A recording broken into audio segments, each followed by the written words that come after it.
So you want to figure out in-law relationships. Mm. Well, I have to say, this lecture we found is really interesting. Whether you're about to meet your partner's family for the first time, or maybe you're trying to fix some issues you already have. There's some really useful stuff here. It's funny, we think of in-laws as just an extension of our partner, but this lecture really looks at the power dynamics they have. It's not just about liking each other, it's about understanding their influence. Yeah, it's like they're the original influencers, right? I mean, they've shaped your partner's values, their habits, maybe even their sense of humor. And now you're coming into this complex system they already have. Exactly. And that's where it gets hard. You're not just merging your life with your partners, you're merging with their whole family history, too. All the unspoken expectations, traditions, maybe even some rivalries. It's a lot. Hmm. Maybe merging is a strong word. Mm. Maybe it's more like carefully trying to coexist without starting a family feud. But speaking of expectations, the lecture talks about cultural differences.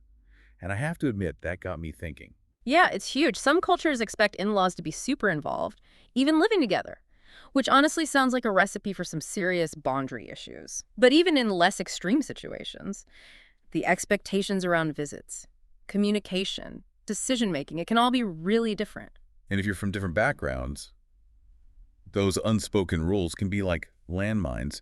You might be doing something totally normal, but to your in-laws, it's a big problem. Exactly. That's why this lecture is all about communication early on, not just between you and your partner, but also being open with the in-laws. What's their ideal family dynamic? What are your non-negotiables? Getting all that out in the open can prevent a lot of pain later.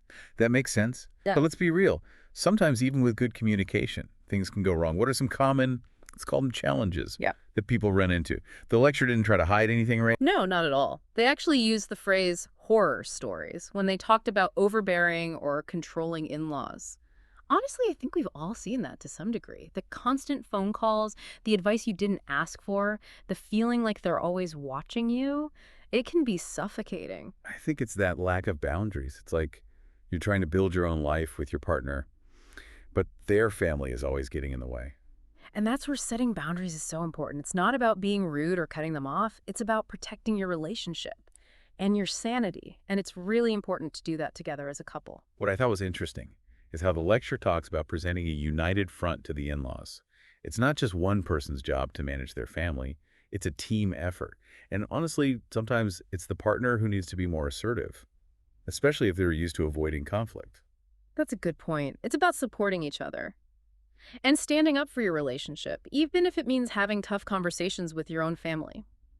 Which brings us to another common challenge, those different expectations of family time. The never-ending holidays, birthdays, figuring out who to invite. It's like a puzzle with a lot of emotions attached. And this is where cultural differences can clash. One family might think weekly dinners are the most important thing, while the other family sees that as an invasion of privacy. It's all about finding the right balance, which takes a lot of open and honest communication. Because nobody wants to be in a tug of war between their partner and their family.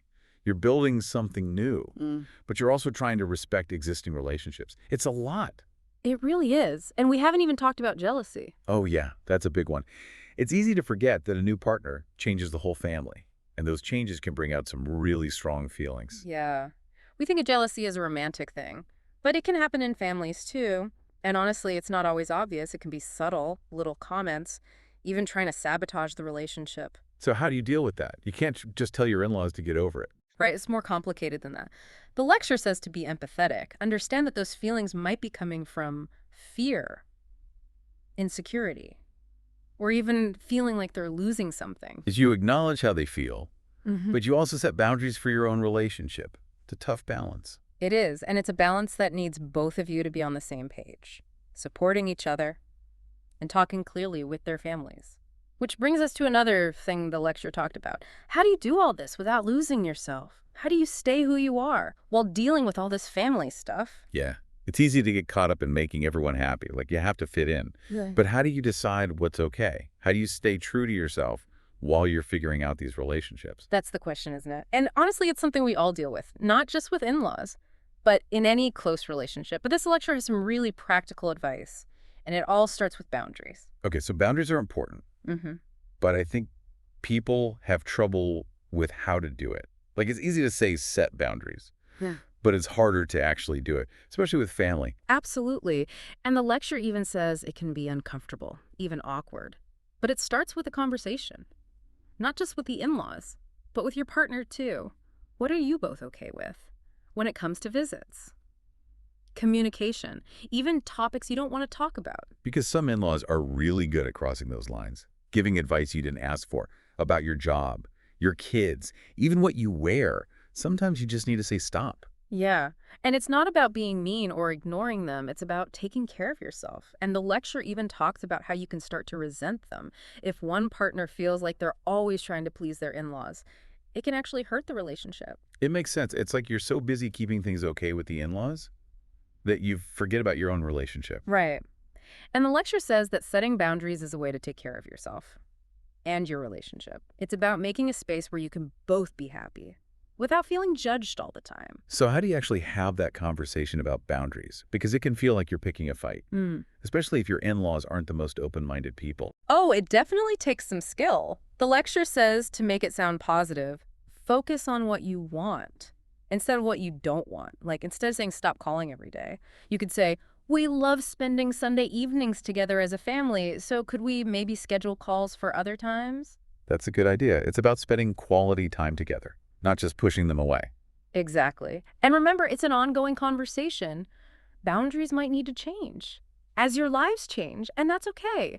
What matters is that you're talking openly with your partner and with your in-laws. But even with the best intentions and clear boundaries, there will be times when your in-laws make you mad. How do you not take everything personally? Because I think that's hard for a lot of people. Oh, totally. It's so easy to feel judged or criticized or even rejected by your in-laws, especially if they're not the best communicators.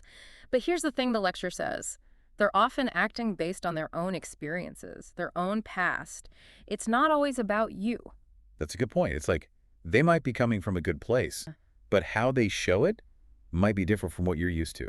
Exactly. And the lecture says to try and see things from their side, what's going on in their lives. That might be affecting how they act.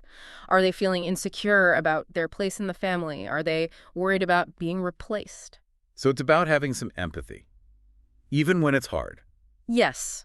And remember, you don't have to put up with really bad behavior, but sometimes understanding where they're coming from can make it easier to deal with things without getting too negative. And that's where your partner's important, right? The lecture talks about how teamwork is key. Oh, absolutely. You're not in this alone. Your partner should be your teammate, someone you can talk to, someone who supports you. They need to understand how you feel and be willing to have those tough conversations with their family. Because if your partner isn't on the same page, if they don't care about your concerns or won't talk to their family, that's a whole other problem. Totally. The lecture even says that could be a reason to break up for some couples. If one person feels like they're always fighting their in-laws and their partner isn't helping, it can really hurt the relationship. So communication, boundaries, teamwork. This is sounding like a lot of work, but the lecture had an interesting idea. It seems kind of strange. Building your own relationship with your in-laws. I know, right? It's like I'm barely making it through family dinners, and now I'm supposed to have coffee with them. But the lecture makes a good point. So the idea is, by making an effort to connect with your in-laws, without your partner there, you're doing something different. It's like saying, hey, I'm not just an extension of your kid or sibling. I'm my own person with my own interests and experiences. And you might be surprised by what happens. So you're saying I might actually like hanging out with them. Is this some kind of in-law magic? Maybe, but really, the lecture says it's not about forcing a friendship or being someone you're not. It's about being genuinely curious, like you would with anyone new. Ask about their hobbies, their passions, what their life was like before kids. You might find things you have in common. So even if you don't become best friends, that connection can make things less tense and create more respect. It's about changing the dynamic from outsider trying to fit in to individual who deserves respect and understanding. And who knows, you might even learn about some hidden talents or interesting stories that you never knew about. Okay, that makes sense. It's like you're taking control Hmm. and creating your own space in the family. Right. And it can take some pressure off your partner. They don't have to be the middleman all the time because you've built your own way to communicate. I like that, building a bridge instead of navigating a minefield. So what's the bottom line? We've talked about boundaries, communication, teamwork, empathy, even making your own connections. It's a lot. What's the big takeaway for someone trying to figure all this out? I think the most important thing from this lecture is There's no one right way to do this. Every family is different, every relationship is unique. So it's less about finding the perfect solution and more about figuring out what works for your situation. It's like a dance you do together. That's a great way to put it. It's about finding that rhythm as a couple within the whole family. Sometimes you're leading, sometimes you're following, and sometimes you're just trying not to step on each other's toes. And just like any dance, you're going to mess up sometimes. But the important thing is to keep learning, keep adjusting, and maybe even laugh at yourself a little when things get messy. Absolutely. Don't forget about humor. It's sometimes the best thing to do is laugh at how crazy it all is, because let's be honest, family can be pretty weird. For sure. But even with all the challenges, I think it's a beautiful thing when two families come together. It's about having more love and support, even if it comes with some complications. I agree. And the lecture says it's a journey, not a destination. There will be ups and downs, disagreements, maybe even some big fights. But if you try to be respectful, understanding, and willing to compromise, you can have good relationships with your in-laws. And you might even end up actually liking them, or at least being able to stand them at holiday dinners. Exactly. But before we finish, the lecture asks a question that makes you think. They say to really understand your in-law relationships, you need to look at your own family too. Oh, that's interesting. So it's not just about understanding their expectations. It's about how your own background affects how you see these relationships. Right. What were the rules in your family growing up? How did you deal with conflict? What values were important? Because all of that shapes what you think is normal for a family. And it can affect how you interact with your in-laws. So there's even more to it. You're not just dealing with their family, you're bringing your own stuff too. Exactly. And by understanding those patterns and expectations, you can start to untangle things and be more mindful about your in-law relationships. We've talked about a lot today. It's amazing how one lecture can give you so many ideas and make you think about family in a new way. I feel like we've all learned something about in-laws. Definitely. And to our listener, we hope this has given you something to think about, some ideas to try, and maybe even some comfort knowing you're not alone in this. Remember, it's a process, a dance, a journey. And most importantly, it's about finding what works for you, your partner, and your unique family. So go out there, be kind, and remember, a little humor goes a long way. Thanks for joining us on this deep dive, and good luck with the in-laws.